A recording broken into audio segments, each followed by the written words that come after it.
Today, the discussion is about Nintendo, their work culture, and what we've learned over the last few weeks. This isn't just a Nintendo problem, but throughout the industry we are seeing employees being treated poorly in the gaming industry.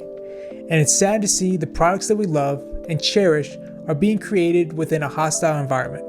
And no one that loves video games wants to support this current culture that harms the people that make the games we love. First, news broke out on April 15th that an anonymous employee filed a complaint against Nintendo and the contracting company Aston Carter with the National Labor Relations Board. Now, Aston Carter is a staffing agency that fills job roles in administrative and customer service roles at Nintendo of America, and these workers are considered contractors. These contractors are very important to the overall story, and we will dive into them a little later. The initial anonymous employee was apparently discharged from Nintendo after the worker joined and supported a labor organization. The worker alleges that the firing was completed in order to discourage union activities and/or membership. The worker also alleges that Nintendo and Aston Carter engaged in surveillance or created the impression of surveillance of employees' union activities. After this news broke out, I wanted to wait until we got more of a full picture of what was happening at Nintendo of America. Once someone speaks up, more people tend to let their voices be heard and share their experiences with Nintendo. That happened on May 5th, where Kat Bailey from IGN reached out to former employees of Nintendo of America. And this article was disheartening because we got to see behind the curtains of Nintendo of America and how they run their organization. Let's get into it. Remember when I said the contractors were an important part to the story? Well, at Nintendo of America, they are considered blue badges or associates.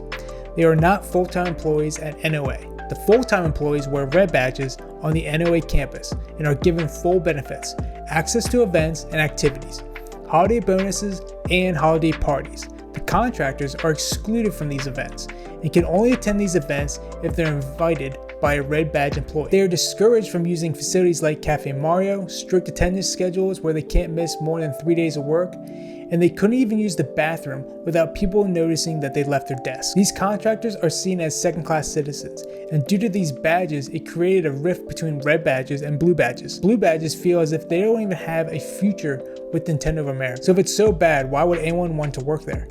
Well, the overall goal was that if you start as a blue badge and you worked really hard and were great at your job, you had a chance of becoming a full-time employee. That's every blue badge's goal. The problem is that NOA rarely promotes blue badges into becoming full-time employees. These blue badges are people like us who love Nintendo, have a passion for Nintendo, and consider it being a dream job.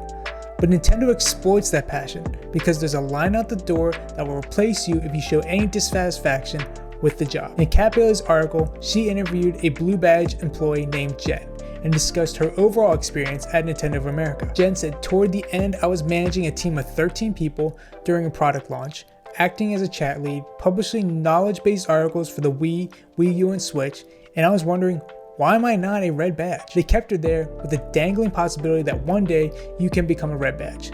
The employee was there for 10 years, and the final straw that made her leave was that her sister passed away and she had to take time off for her family.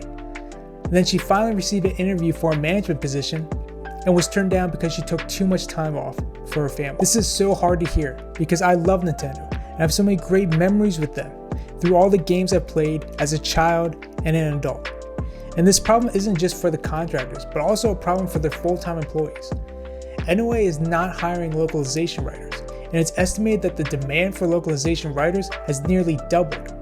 In addition, the contractors are almost half the entire localization team, which creates more problems. These contractors have to take a 2-month mandatory break in between 11-month contracts. This puts more stress and work on their full-time employees because half of their staff has to take a 2-month break every year. This is just one team, and Nintendo of America uses contractors throughout their organization. So why does Nintendo use so many contractors?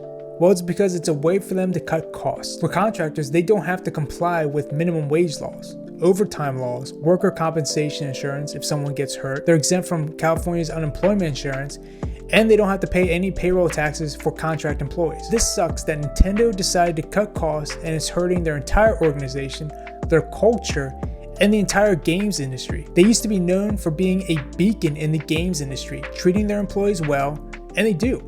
but only if you can win the lottery and get a red badge. Nintendo is considered the Disney of the gaming industry, and it makes the entire gaming industry look bleak when the best company doesn't look that great after all. The Nintendo Switch has been an absolute success.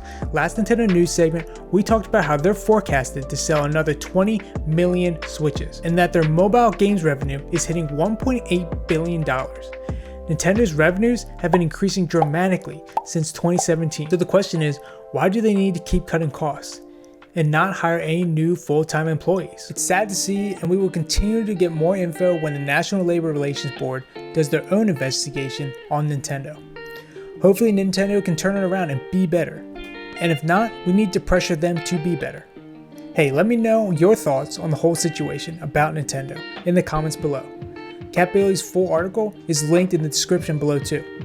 And you can reach me and ask me about Nintendo when I stream on Twitch every Wednesday. And as always, thank you for watching, and I'll see you next time.